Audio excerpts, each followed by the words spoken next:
مولانا جلالالدین رومی رحمت اللہ تعالی علیہ فرماتے ہیں ایک دن آسمان نے زمین سے پوچھا، اے زمین ایک بات تو بتا، تو اتنی خاموش کیوں رہتی ہے؟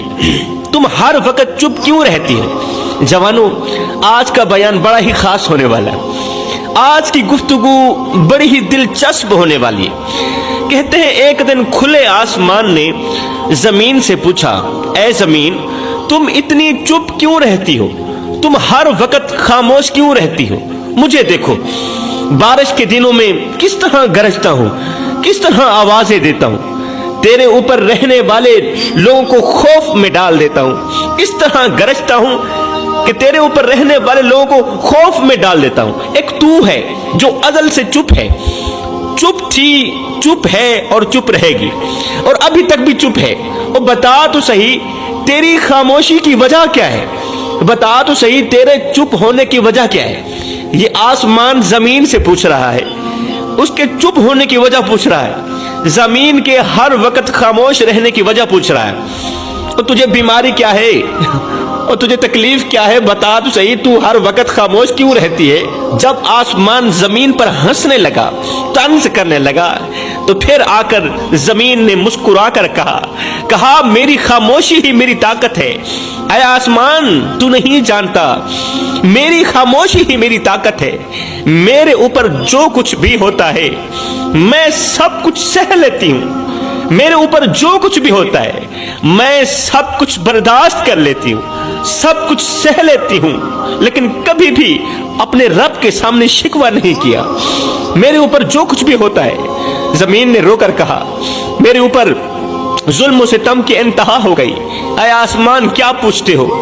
میں خاموش ہوں، چپ ہوں، میری خاموشی کا لوگ ناجائز فائدہ اٹھاتے ہیں، میرے اوپر بسنے والے لوگ میری خاموشی کا ناجائز فائدہ اٹھاتے ہیں۔ زمین نے رو کر کہا اے آسمان میرے اوپر ظلم و ستم کی انتہا ہو گئی، ظالم جب بھی میرے اوپر قدم رکھتا ہے تو میں تھر تھر کانپتی ہوں، لیکن میں نے کبھی اللہ کے حضور شکوہ نہیں کیا۔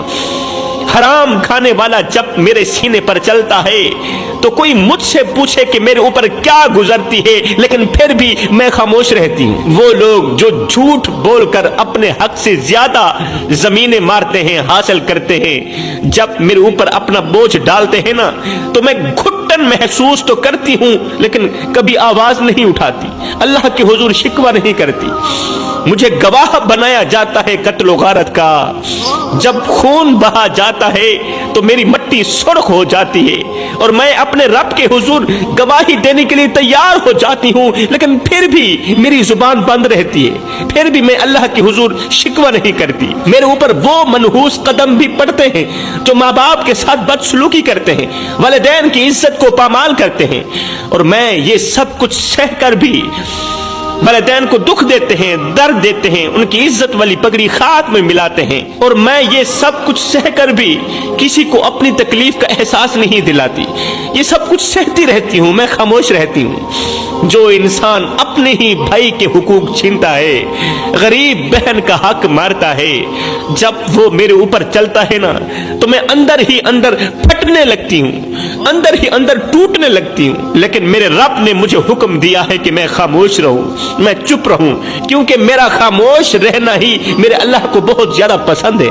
جب زنا کرنے والا میرے اوپر قدم رکھتا ہے نا تو میرا چیخنے کو دل کرتا ہے، لیکن میرے اندر کا ہر زخم مجھے پکار کر کہتا ہے کہ انتظار کرو، چیخو مت، انتظار کرو، ایک دن اللہ کا عدل ان سب کو ضرور بے نقاب کرے گا، اللہ کا عدل ان سب کو ضرور جھوٹا کرے گا، تمہارا حق دے گا۔ انہوں نے جو تیرے اوپر ظلم کیے، ظلم و ستم کے پہاڑ توڑے، اللہ تمہیں ان سے بدلہ لے کے دے گا، اللہ تمہارا انصاف کرے گا، اس لیے کہ اللہ کا ترازو صرف انصاف ہی تولتا ہے۔ زمین کا یہ درد سنتے ہی آسمان حیرت میں ڈوب گیا، حیرت میں ڈوب کر کہنے لگا اے زمین تم پر ہر روز لاکھوں قدم چلتے ہیں، تمہیں زخمی کیا جاتا ہے، تمہیں قتل کیا جاتا ہے, زخمی کیا جاتا ہے, تیرا جگرہ پھاڑا جاتا ہے, پھر بھی تم شکایت کیوں نہیں کرتی؟ زمین نے ایک بار پھر سے ایک گہری سانس لی, گہری سانس لیتے ہوئے جواب دیا, کیونکہ میں جانتی ہوں کہ میری ہر تکلیف کا حساب لینے والا ایک دن آئے گا. میری ہر ایک تکلیف کا, میرے ہر ایک درد کا حساب لینے والا ایک دن آئے گا. میری خاموشی ہی میرے لیے اچھی ہے اے آسمان, کیونکہ یہ میرے رب کا حکم ہے کہ میں خاموش رہوں. اللہ اکبر, میرے رب کا حکم ہے کہ میں خاموش رہوں. لیکن اے آسمان, کیا تم نے کبھی سوچا ہے کہ تم اتنے بلند ہو؟ اب زمین کہنے لگی, اے آسمان, کیا تم نے کبھی سوچا ہے کہ تم اتنے بلند ہو, اتنے بلند ہو کر بھی تم شور کرتے ہو؟ آسمان, تم کتنے بلند ہو, اتنے بلند ہو کر بھی شور کرتے ہو. بلند مقام رکھنے والے شور نہیں مچایا کرتے. آسمان نے کہا, اور میں کب شور کرتا ہوں؟ میں تو شور نہیں کرتا. زمین بولی, جب طوفان آتے ہیں, جب بادل گرجتے ہیں, جب بجلی کڑکتی ہے تو تم شور مچانے لگ جاتے ہو. آسمان کے شور کی آپ لوگوں نے آواز سنی ہوگی. تو زمین نے کہا, تم شور مچانے لگ جاتے ہو. اے آسمان, تم بلند ہو کر بھی کمزور ہو, اس لیے تو شور مچانے لگ جاتے ہو, چیخنے لگ جاتے ہو. تم بلند ہو کر بھی کمزور ہو, اور میں نیچے ہو کر بھی مضبوط ہوں, کیونکہ میں نے صبر کو اپنا زیور بنایا ہوا ہے. میں نے اللہ کی رضا کو اپنا زیور بنایا ہوا ہے. اللہ اکبر. دونوں کا یہ مکالمہ, بات چیت ابھی جاری ہی تھی کہ ساتھ میں ہی کھڑا ایک پرانا درخت بول اٹھا. ساتھ میں ایک پرانا درخت کھڑا تھا. دونوں کا مکالمہ ابھی جاری ہے, دونوں کی لڑائی ابھی جاری ہے. ساتھ میں ہی ایک درخت کھڑا تھا. درخت ہنس کر بولا, تم دونوں اپنی اپنی حالت زار پر بات کر رہے ہو, لیکن جانتے ہو اصلی حقیقت کیا ہے؟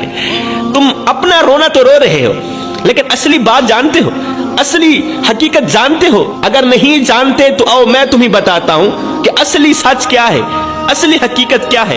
کہنے لگا, سکون نہ زمین میں ہے, سکون نہ آسمان میں ہے. اب درخت نے ان دونوں کو جواب دیا. کہنے لگا, سکون نہ زمین میں ہے, سکون نہ آسمان میں ہے, بلکہ سکون اس بندے کے اندر ہے جس بندے نے خود کو اللہ کے سپرد کر رکھا ہے. سکون نہ زمین میں ہے, سکون نہ آسمان میں ہے. سکون تو صرف اس بندے کے اندر ہے جس نے خود کو اپنے اللہ کے سپرد کر دیا ہے, جس نے خود کو اپنے اللہ کے حوالے کر دیا ہے. مطلب آسمان بھی اتنا بڑا قیمتی نہیں ہے, قیمتی چیز ہوتی تو اس کے اندر سکون نہ ہوتا. زمین بھی اتنی بڑی قیمتی چیز نہیں ہے اللہ کے سامنے. اگر زمین قیمتی ہوتی تو اس کے اوپر سکون نہ ہوتا. وہ قیمتی انسان ہے جس کے دل میں اللہ کی محبت ہے, وہ زمین و آسمان سے بھی زیادہ قیمتی ہے. درخت کہنے لگا, اے زمین, اے آسمان, مجھے دیکھو, میں صدیوں سے یہاں کھڑا ہوں, طوفانوں کو سہتا ہوں, گرمیوں کی شدت برداشت کرتا ہوں, سردیوں کے موسم میں برف باری برداشت کرتا ہوں, اور موسموں کے بدلتے رنگ بھی دیکھتا ہوں, لیکن کبھی بھی اللہ کے حضور شکوہ نہیں کرتا, کبھی بھی شکوہ نہیں کیا, کیونکہ میں جانتا ہوں کہ میرے پتے جھڑنے سے پہلے بھی اور بعد میں بھی میرا اللہ میرے ساتھ ہے. میرے پتے جھڑنے سے پہلے بھی میرا اللہ میرے ساتھ ہے, اور بعد میں بھی میرا اللہ میرے ساتھ ہے. ہائے, درخت کی یہ بات سن کر زمین و آسمان دونوں خاموش ہو گئے, چپ ہو گئے. پھر بولنے والا, مزاح کرنے والا آسمان بھی چپ ہو گیا, کیونکہ انہیں احساس ہو گیا تھا کہ حقیقی سکون تو اپنے رب کے فیصلے پر راضی رہنے میں, حقیقی سکون تو اللہ کی رضا میں, حقیقی سکون تو اللہ کی مرضی میں.